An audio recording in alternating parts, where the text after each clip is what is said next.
this is the first time I gave this presentation. But yeah, this is, so I've been working on this the past few months, and what this came out of basically was in a SOC that I was working in. They didn't really have good threat intel, and so what I wanted to do was set up something personally for myself that I could reference, so that whenever alerts pop, I would have something to go look at, a reference. And so this has roots in focusing in on open source intelligence. So just a little bit about me. So first of all, here's the standard slide. You know, these are my opinions and don't represent anybody else except for me. I go by Grex on Twitter. You might follow me or see me tweet at you there. I have about 20 years of industry experience.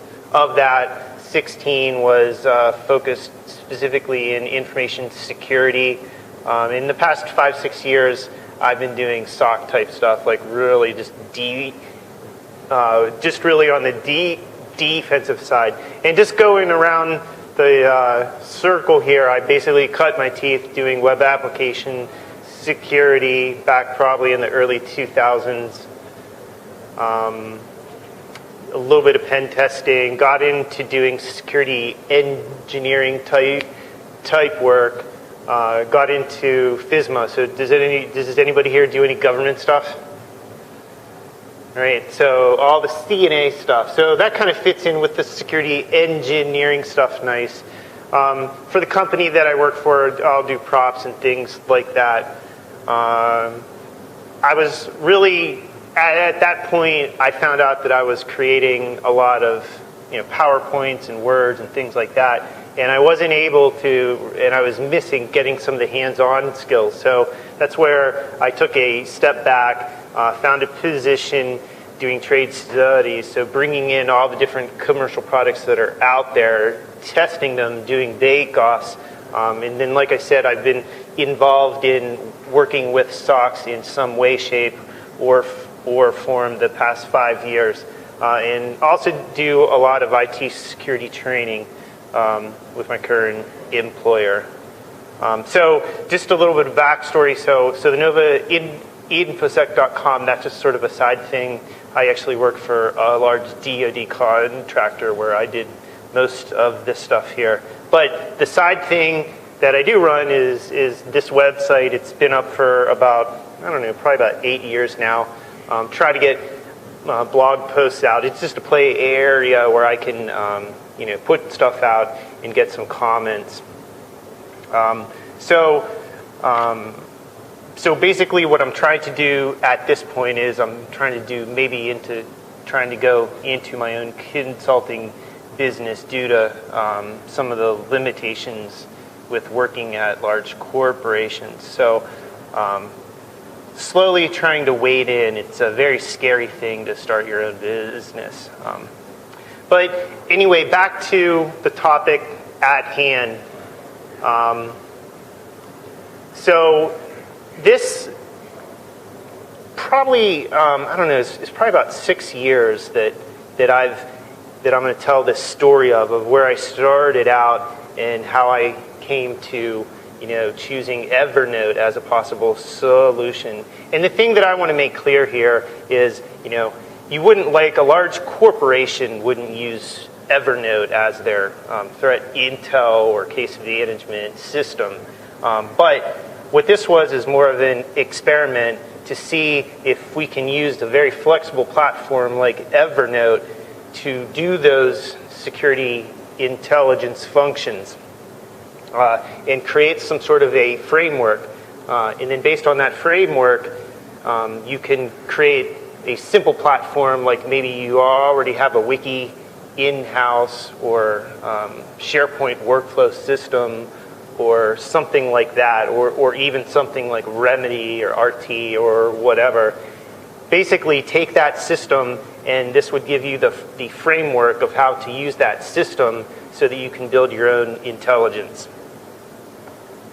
So first of all, what I've seen over the years is that for simple solutions, we tend to over-engineer. So what we basically do is, hey, well, we want this simple workflow system, and then, we got to collect requirements, we have to do a test plan, we have to develop it, we have to test it, deploy it, right? And then after this long process, you might not even have the solution that you need. So I basically like to stick with the KISS principle to keep it simple, stupid, where, hey, let's take and use what we have now and form some sort of quick and dirty solution. It isn't going to get us 100% of the way there, but if we can do a simple solution that can get us 60 to 70% of the way there, then that's something that we can at least use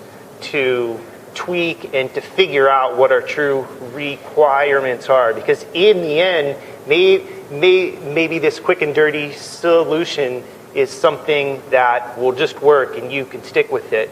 Worst case is this will allow you to identify the gaps that system doesn't support, so that you can, from that, identify your requirements and then go with a more commercial solution or a solution that you would build. So the example here is, so there's on a program that I worked on, we had a simple onboarding workflow system, and so a high-level manager expressed this need where we needed this workflow. And so several people went out and they developed tools, and there were access databases and SharePoint workflows, and and just they were unusable. Or if they built them, the program manager would have their underling manage it because the program manager wasn't really able to use it. So after a few months go by, I come back and he tells me, oh, well, we've developed this, or I developed this workflow system, and it seems to work well, and here's the process for it. So he pointed me to where it was, and it ended up being basically a simple folder structure where if we were going to onboard somebody, I would fill out this Word form, stick it in the inbox, and then that would get checked periodically, and then the manager would review it, make any changes, submit it to the customer, and then she would move it to the submitted folder. And then lastly, once the customer approved, we would just move it to the approved folder. So this is something where there were a lot of people on the program that developed these really complicated solutions that no one wanted to use because they were just hard. But in the end, just this simple thing got us, 60 to 70% of the way there. And the other point that I want to make is that we want to build, or at least try to, before buying. And this gets back to, using the tools that we already have, setting up the good processes all around using those tools, and then having smart people that can enforce those processes. And using a simple solution like just the folder structure that I showed, you can continually evolve the processes based on lessons learned. And then in the end, maybe that will solve your need, that simple folder structure.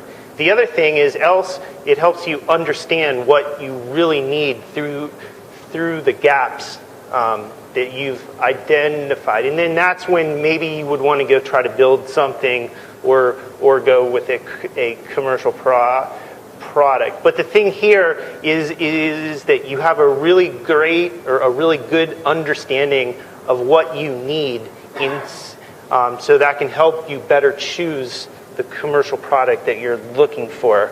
And then the whole process here is, invest in people and process first to to get those foundations down, understand what your requirements are. Maybe you can stop there. If not, then you can go to the products.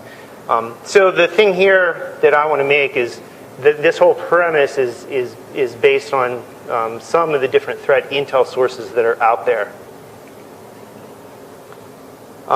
So kind of a little bit of history. So a long time ago, I was a SOC engineer, and I was hired to create dashboards.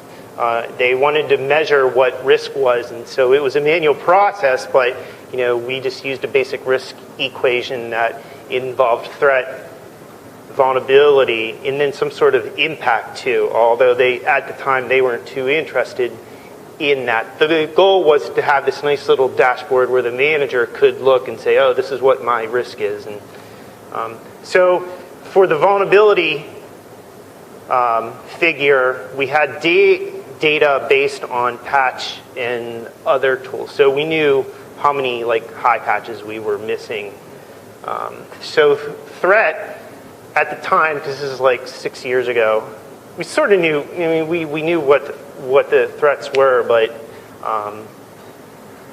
at the time there was no way to bring them together. So I just went out and said, oh, well, I'm going to query some of the different vendor sites because they'll measure threat based on what they're seeing. And so I sort of normalized that, and then averaged it and put it together. And so I basically had this dashboard with a big graph that shows, hey, this was our risk was, and you can essentially drill down to see, well, this is what your vulnerability figure is, and you could drill down and say, oh, well, these are the contributing numbers that or stats that went into that vulnerability number. So it was a good start. So the other thing too, so dashboard 2.0, I started being a SOC analyst, and so I wanted to keep up with a lot of stuff that was going on. So we had a nice email folder that you could put, just create an email folder for a distro list. And so whenever somebody created an incident ticket, or if things were updated, everything would just get put into this distro list. And I don't know, a lot of people kind of poo-poo the email as a tracking mechanism, but it's pretty useful. You have this, as long as everybody uses it following the processes.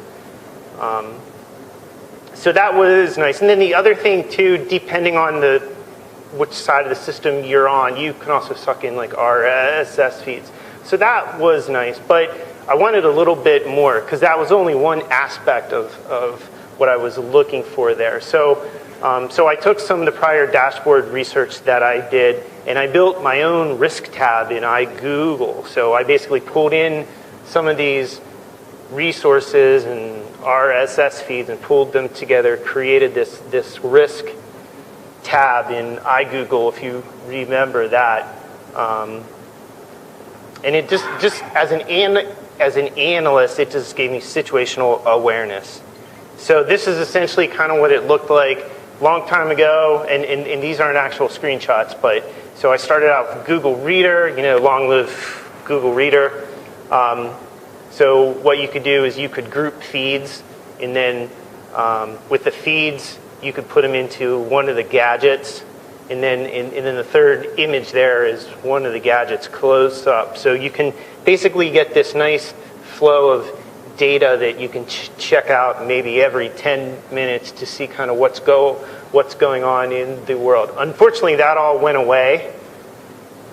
And so I transferred everything over to Feedly, and so you can actually see some of the sources that I have here. So I have the gadget for vulnerabilities, the gadget for threats, and the gadget for risk. And I just sort of sucked those in, and that would give me an idea of what was going on there. And what you could see here is I started pulling in, I wouldn't call it threat intel per se, but but it's more like data. There were like data feeds, like the CVE list from NIST. So at a certain point, I just didn't like the Feedly feel, so I moved into this product that I found called Netvibes. And it's a pretty cool site. You just go to it and you can set up tabs, and they're integrated with a lot of different services. But the one thing that I liked is that I could take some of the data feeds that I had in Feedly, and I started putting them into groups here. So you can see here, like I'm really starting to get into, just by accident, and I didn't even know it was called threat intel at the time. But you know, the IPs, there's domains and different things, and once again on the left-hand side we have the CVE feeds too.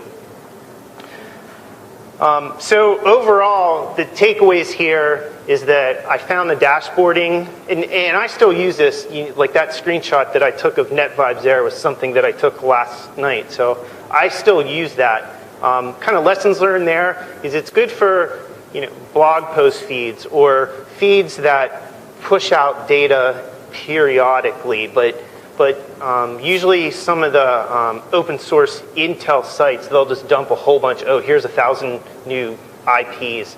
And so what I really found is that the RSS feeds into a dashboard like that don't work really too well. Basically, they're changing too fast. Now, there's the Netvibes VIP, which you can pay like $1,000 a year. But once again, this was for personal use because as an analyst, I didn't have access to this data, and I was just trying to create something that I could use as a reference. So Netvibes VIP, it allows you to push all the RSS feeds into that, and it actually maintains that. And then there's a search, so you could go in and search through that. So that's kind of nice. And then a few years, and then Feedly, which I was using previously but didn't like the layout, they came out with a pro version that does the same things. The only limitation with all this is that it doesn't work for these periodically updated files. So, and I can't think of anything off the top of my head here, but there's the bad domain list, and then those lists just get updated, maybe once a day, maybe once a week, and so you would so you would also want that, like here, I want to download this text file of 1,000 IPs or 1,000 domains and somehow stuff it in there, and so for those type purposes, it didn't really work too well. So in startup speak, I decided to pivot. So meanwhile, over all this time, the threat intel market was growing. Does anybody work for a threat intel provider here? No? Okay. Because you may want to leave, but for like over the next 5 minutes. So, but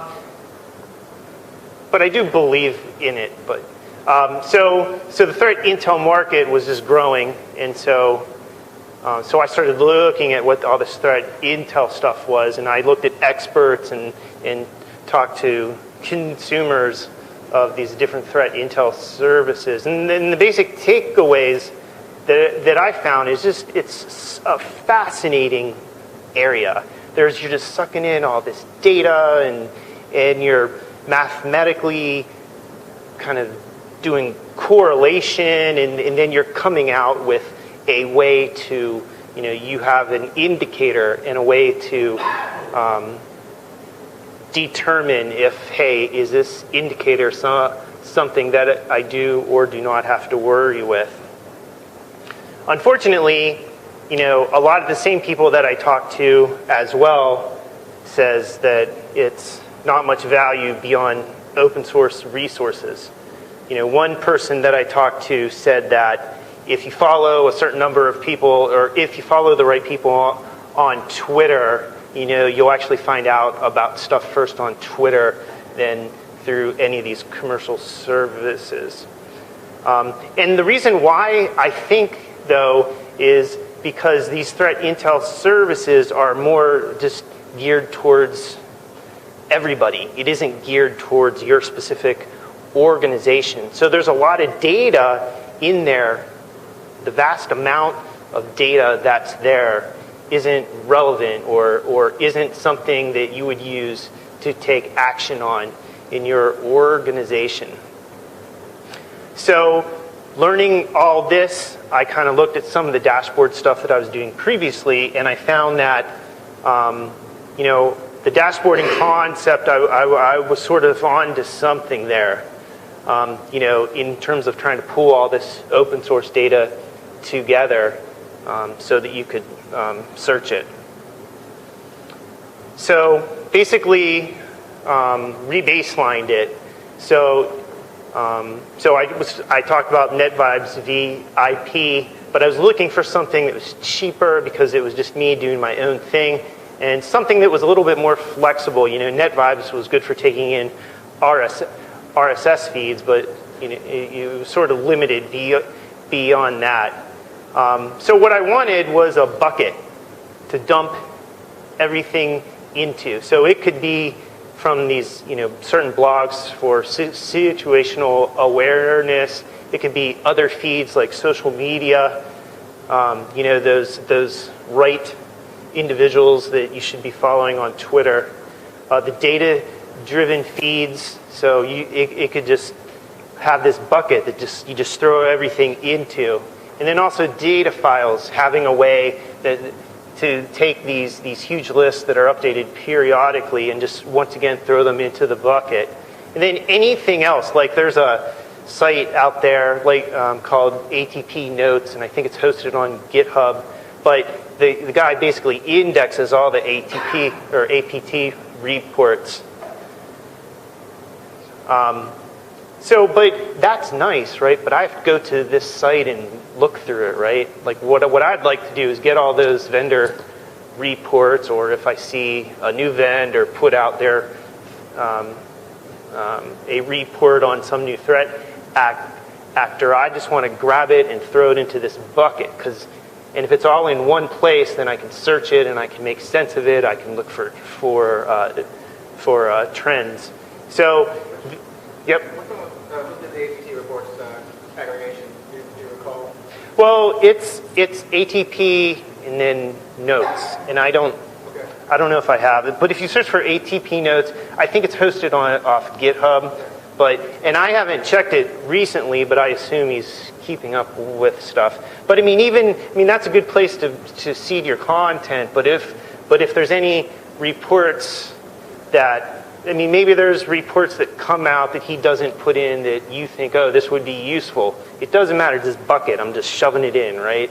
Jake Grant had something similar where he was collecting all the reports on your time. Yeah, it may have been him. So we have this big bucket, and so we need a way to find stuff. So, just your basic organizational principles. So searchable, maybe have some categories, and tagging, right? And tagging, I think, is very powerful, especially with some of the tools out there that allow you to do tags but put them in sort of a tree structure. You can do a lot of powerful things with that. You can search through, just by searching on different tags, you can look at the same data in different ways.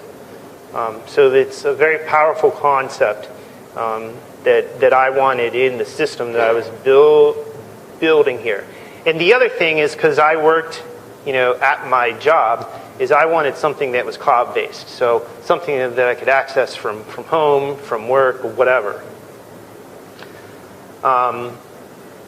Two examples that I gave here was that, like in the old days, we had the email folder with the distro list and stuff, and you can search that, and that was really nice. But the problem is that would only be like maybe at work, but I wouldn't have that at home. Obviously I could use like a web-based provider too, but there are some limitations there.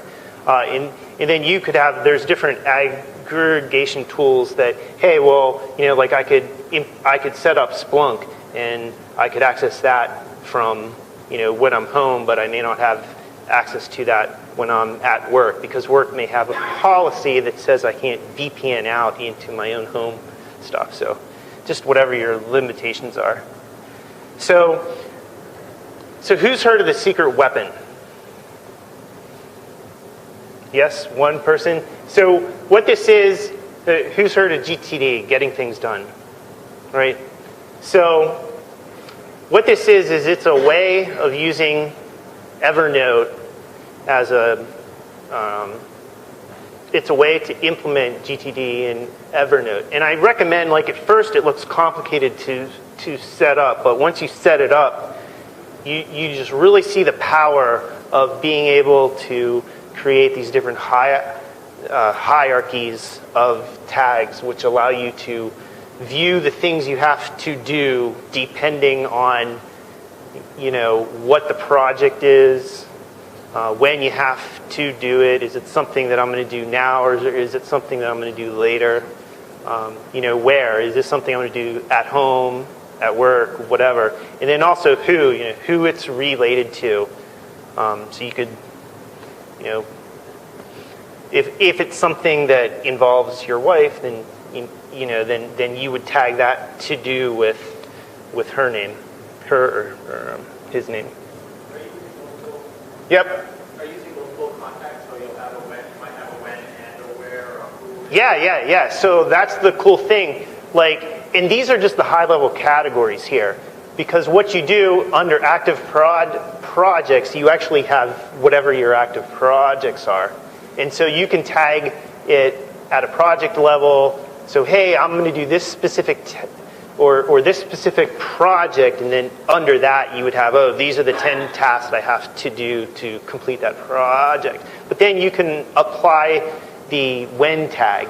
So, hey, is this something I'm going to do daily, now, soon, later? And you can make these whatever you want. Some people may want to make them, this week, next week, 2 weeks from now, just whatever you're comfortable with.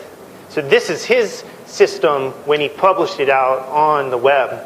But, I kind of took this and made it my own. So I have kind of my own personal implementation too. But the cool thing is you take Evernote and you're basically treating Evernote like a big database. And a notebook is a table and a note is a free-form record. So there's different organization things. So you could have nested notebooks, and I already talked about the tree tagging. And then also search. So you can create complex searches by specific notebooks, one or more tags, keywords, and whatever. And then the other very powerful thing is you can do safe searches. So if you were implementing a workflow system in Evernote, you could have a save search for, hey, show me all the stuff that's in the inbox that has to be processed. And then maybe the next step would be, well, I'm going to take ownership of it. So now it goes to the working state. So you swap out the inbox tag with the working tag. And then you can even add, there's the who aspect to it as well. So you can add your name to it as another tag. So you can go back and say, well, what are all the cases that I worked, this past year that were closed? And you can basically build that search query and create a safe search for it. So basically, this is what I've been talking about, where we basically take all these feeds and data, and we treat Evernote as this huge basket where we have defined notebooks and this tagging tree for defining what the metadata is. So this could be, if it's an OS int feed, it could be the owner of the data. So if it's coming from malwaredomains.com, you could have a tag for that. And maybe malwaredomains.com has several feeds, and so you could have a name for each one of the feeds. And then depending on what the type of feed is, you could have what the indicator type is. So, this is IP, host, hash, whatever. And it just really provides this flexible framework that you can easily, once you get some basic save queries down, once again, everybody from, the tech guy in the trenches that's doing all the analysis work to even, like the manager can easily go in and just select this one search. And if they want to find something different, it's nothing more than erasing one tag and adding another tag. So then, but the question is, how do you get all this stuff into Evernote? So the ways of doing that is if you have the data, like if you're subscribing to an email list, well, you can have your Gmail or whatever forward it to your Evernote address. And then you can define tags in the notebook that you want it to go into by using specific labels in the subject. There's if then, if that, then this. So that's great, especially for getting like RSS feeds and saying, hey, whenever a new item is added to this RSS feed, post it to Evernote, essentially. And then Zapier is another one that does a little bit more. So in some cases you would use that. And then lastly is just scripts. So like I haven't been able to find an easy system where I could take these huge lists of domains that should be blocked.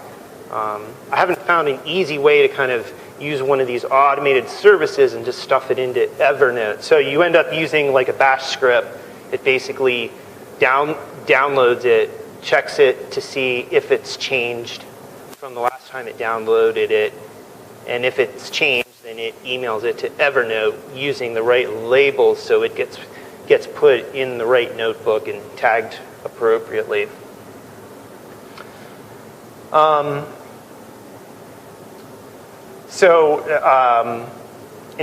just a little bit of background here. So, and I've talked about these, but really looking at the three sources of threat intel. So there's the OS int that I could do on a personal basis. There's information sharing groups. There's case management. Because there's a lot of data. Like a lot of analysts will look at certain cases, but nobody ever steps back and looks across all the cases. But with Evernote, you could actually do that because you can use search, like, hey, which cases involve this IP? And you just search for that IP, and you would basically get all the cases that involved it, maybe information sharing groups that it came from, or that have also seen it, or if it's open source intel. And so this is just a quick view of what open source intel is. I mentioned, so you have your traditional stuff. There's lots of open source resources that are out there. Everybody has their favorite. As my research continues, I'm going to definitely build like a good list that maybe people can use as a reference to get started with. And don't forget the social networks, like I said. And then the other thing that you really want to do to make the data more relevant to your organization is mix in data that's associated with your organization as well. So you already have those case, like the workflow system that I talked about. But just simple things like put a honeypot out there, and depending on there's nice little honeypot systems where you can set up a whole range of them, and they get pulled back to this central thing, to the central controller. Then there's basically an RSS feed that comes out of that, which you can feed in there. But I mean, the whole thing and the emphasis here is getting all this data and putting it into one big place. And it's essentially the same thing for threat intel sharing groups. Historically, I haven't really been too impressed with some of the different sharing groups that are out there, but they're getting better. But once again, there's this need to kind of pull everything together in one place. And then case management, right? So there's a lot of great solutions that are out there, but we need to have everything put in one place. And maybe you could use a solution like Remedy or RT versus implementing a workflow system in Evernote. But as long as there's some sort of feed or API so that you can pull the data out and put it into your system of record, you should be fine. So there's a lot of different solutions that are out there. You have your open source Intel. I think most people are pretty familiar with crits and CIF, and I can definitely talk about that offline. And then also vendors are, you go buy any vendor product, there's a threat intel add-on that you can get to. So they get their data from various sources. Intel sharing, bulletin boards, and I already talked about case management, and there's a few all-in-one systems. But the whole point is that we put all this data into one system that anyone could find things in. So that basically kind of summarizes it. I'm speeding here because I'm running out of time. This is just a description of some of the different search features. And then this goes into more detail with some of the different automation things. One thing that I want to pull, like I mentioned most of these here, the one thing that I want to pull out is this, this 5-filter tool. That'll actually, usually if you subscribe to an RSS feed, you usually get the title and then part. You don't get the full content. Well, this is a simple like $20 tool that you can use, and it can download all the content. I don't know how the website owners feel about that, but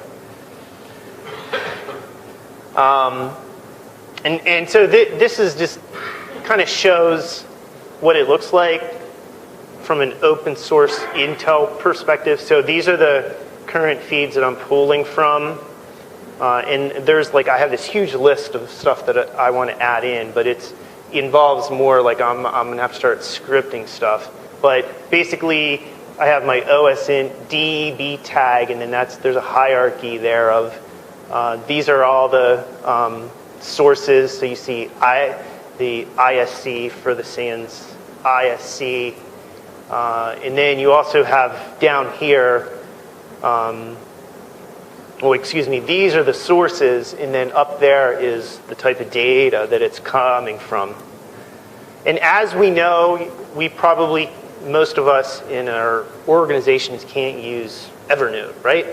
But the whole point is to come up with a framework and define the system, and then implement that system in whatever tools you currently have. So maybe if you want to go open source, Graylog or Logstash, if it's something you could implement internally, or you can go with Splunk. Most SIMs, you can throw data into those. And then there's some others too, use something like MediaWiki in a certain way, or a WordPress blog, maybe that's something you could use, or SharePoint, or just use a file structure like I originally showed. But the whole point is that you have data that's tagged, it's searchable, and it all goes into the one big bucket. Your leaps and bounds ahead of others. So just close things out. So there's a lot of solutions that are out there, but they just focus on one thing. And once again, start with tools and resources that you have to kind of figure stuff out. And in the end, maybe that solution is fine, but at least if not, it will at least help you identify the gaps or what your true needs are, so that you can implement or buy a more customized solution. And with that, I think I'm a few minutes over time, so I have my, I'll take questions outside. You can follow me on Twitter, my website, and there's a contact. Or if you want to contact me, it's basically just Grecs, Grecs, at novainfosec.com. So thank you.